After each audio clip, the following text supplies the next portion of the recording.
Hey y'all, how's everybody doing? So, it is Saturday morning and I'm just sitting out here in my car for a little bit.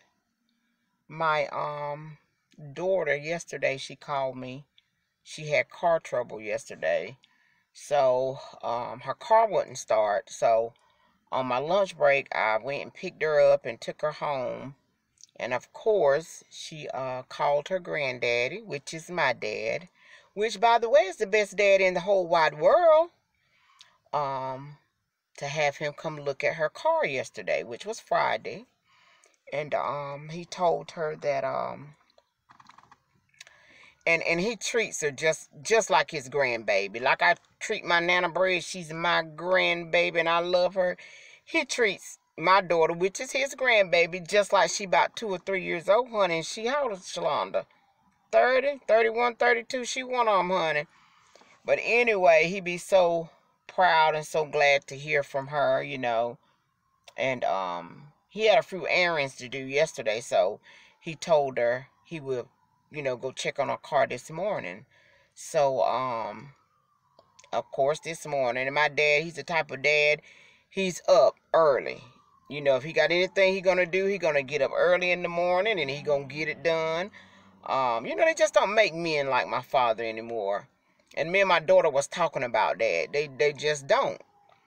And my daughter was saying, yeah, the men today, she said they want everything given to them. They don't want to work for anything. And that's pretty much true, honey.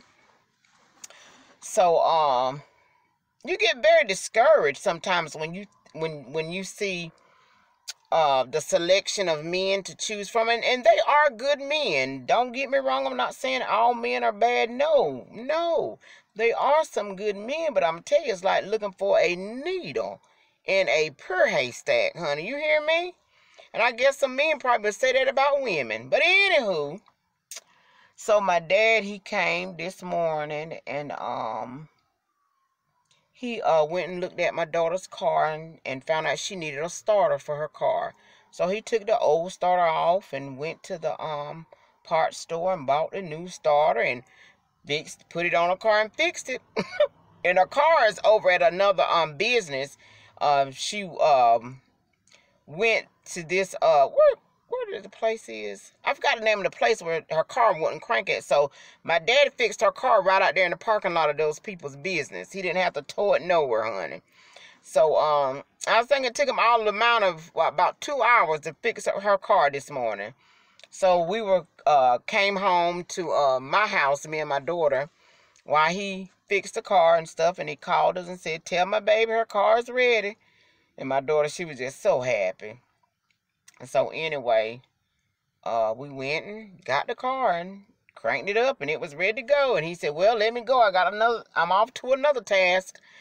But anyway, my dad, he is just an absolute best. And I've always told my dad, as long as I got a place to stay, you will always have a place to stay.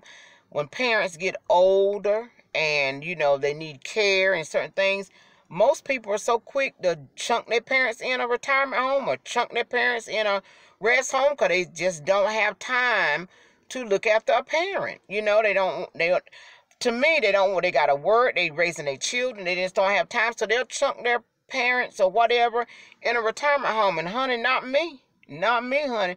My dad would never. The only way my daddy would get put in a rest home is because his health requires being in an institution.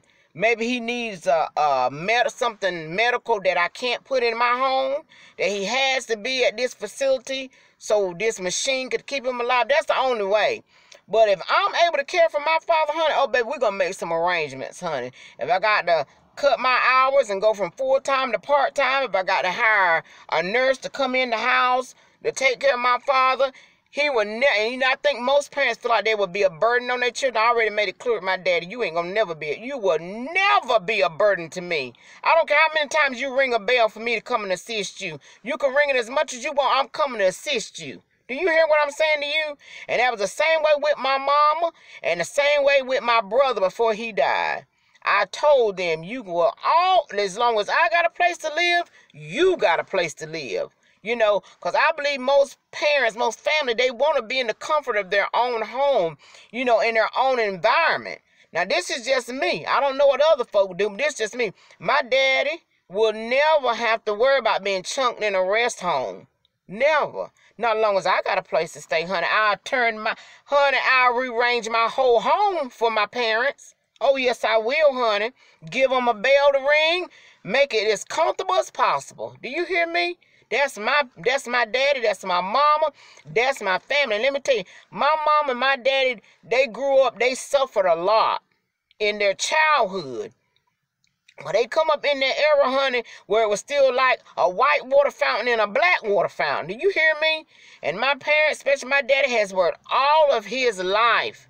All of his life. And his parents died when he was very young. I think my father's parents died when he was 9 years old. I never met them. And my daddy has worked hard all his life. He has always been there for me, my sister, our children. I'm not going to cry on this video. No, I'm not. But it just breaks my heart when I see how children are so quick to say, well, you know, I'm too busy and I got this to do and it will interfere in my life if I try to take care of my parents. What? That's just me, honey. But my parents, my father, because my mother's already passed, my brother's already passed. And this same thing with my sister, too. As long as I got a roof over my head, baby, you going to have a roof over your head. And it's going to be pleasant. And I'll rearrange my life for my father to make him comfortable. And it will not be no burden to me. It will not be like, oh, God, I got to change this. Call my daddy live with me. No, it will be my pleasure. It will be a pleasure for me to take care of my father. A pleasure for me to have taken care of my mother, my brother, my sister, especially my parents, our parents. It would just be my pleasure to be able to do that.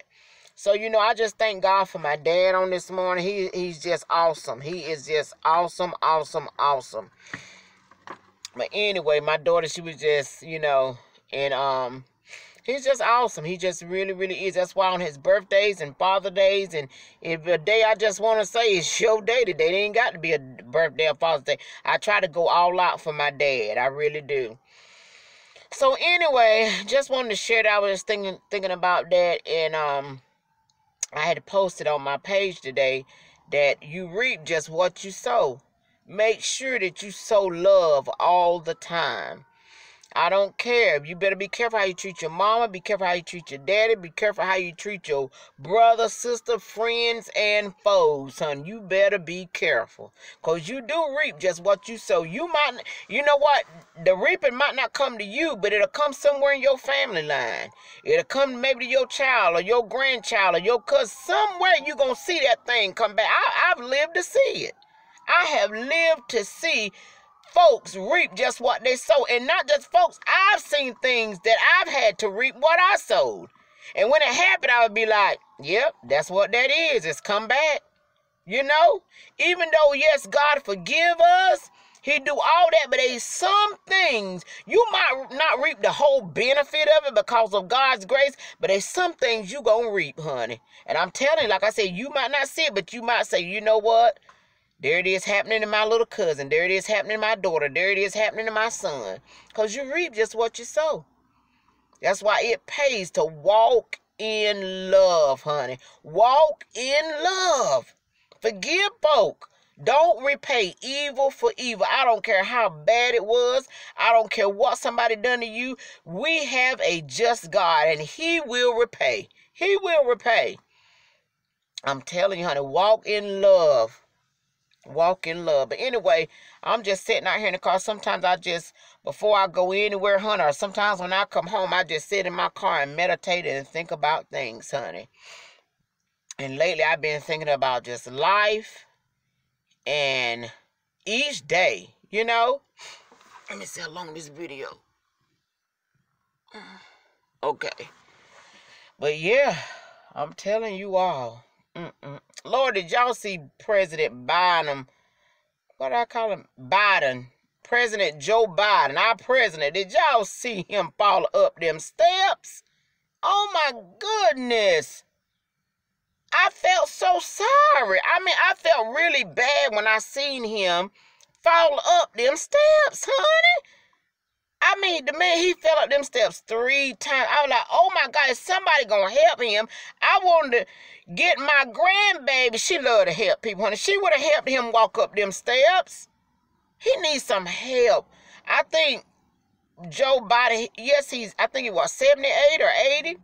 He needs some help. He needs some, baby, you cannot run up them steps like Barack Obama. You know, President Obama, honey, he used to just run up steps. You can't do that, Joe Biden. President Biden. Girl, I felt so bad for that man when I seen him fall up them steps, honey. I said, oh my God. When he fell the first time, I said, okay, then he fell again. But girl, when he fell that third time, I said, oh my God. Somebody help him. He need one of them wheelchairs that you know, the wheelchairs that you can hook to a rail and it'll just ride you up to the top. That's what President Biden need every time when he get ready to board the that president plane, whatever the name of the president airplane is. They need to have him a wheelchair that hook up to the rail of that thing, honey, and ride him up to the airplane. 'Cause baby, walking ain't it. Walking is not it for the president no more. And then I was looking at some clips. I don't know what it is, but baby, he called the vice president, Kamala Harris, he called her the president. It's like sometimes when he talking, it's like his brain just freeze. Or it's like he goes somewhere. I don't know what you call that thing, honey. But he said a lot of stuff that really don't make much sense no more. You know what I'm saying? So I'm really concerned about our president. We're going to have to pray for him. But I really hope that they get him something. That wheelchair, I seen them advertise it on TV, honey. That wheelchair that hook up to the rail. Or whatever, you know, will hook up to the rail of some stairs that's going up, and it'll ride you up to that plane and let you get it, because walking ain't it for the president no more. No, not after you fall up 3 times. We got a better way to handle that thing. But that thing just hurt my heart. So I said, Lord, will you look at there? Well, Lord, he's falling and falling and falling. And out in the military, they were down there. They didn't nobody think to rescue. After the second trip, it was time to rescue the president. But I hope they get him one of them wheelchairs, honey, that'll ride him up to the airplane. Yeah.